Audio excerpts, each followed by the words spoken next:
Weight loss பண்ணுறதுக்கு afresh வந்து எத்தனை வேளை ஒரு நாளைக்கு குடிக்கணும் அப்படிங்கிறது தெரியாமல் நிறைய பேர் ஒரு வேளை 2 வேளை அஃப்ரெஷ் எடுத்துகிட்டு இருக்கீங்க. ஸோ உங்களோட மெட்டபாலிசம் வந்து பார்த்திங்கன்னா லோ ஆகிறதுக்கும் காரணம் இதுதான். ஒரு நாளைக்கு நீங்கள் 6 டைம்ஸ் அஃப்ரெஷ் எடுத்தால் தான் உங்களுக்கு மெட்டபாலிக் பூஸ்ட் ஆகும். இதனால் உங்களோட வெயிட் லாஸ் வேகமாக வந்து நடக்கும். இது புரியாமல் நிறைய பேர் ஒரு வேளை 2 வேளை அஃப்ரெஷ் எடுத்துகிட்டு இருக்கீங்க. சில பேருக்கு மெட்டபாலிசம் ரொம்ப லோ ஆகிடும். அதன் பிறகு ஹெர்பல் கண்ட்ரோல் டேப்லெட் வந்து யூஸ் பண்ண சொல்லுவாங்க.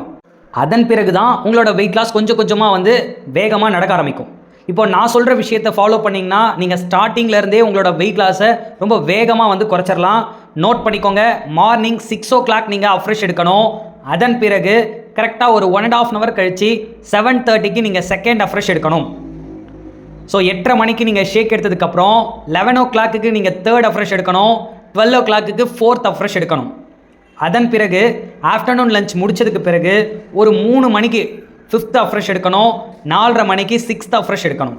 இது மாதிரி நீங்கள் 6 டைம்ஸ் அஃப்ரெஷ் எடுக்கும் பொழுது கண்டிப்பாக உங்களோட கேலரி வந்து பேர்ன் பண்ணுறதுக்கு ரொம்ப ஹெல்ப்ஃபுல்லாக இருக்கும். அது இல்லாமல் ஃபேட் லாஸ்க்கு ரொம்ப ஹெல்ப் பண்ணும்.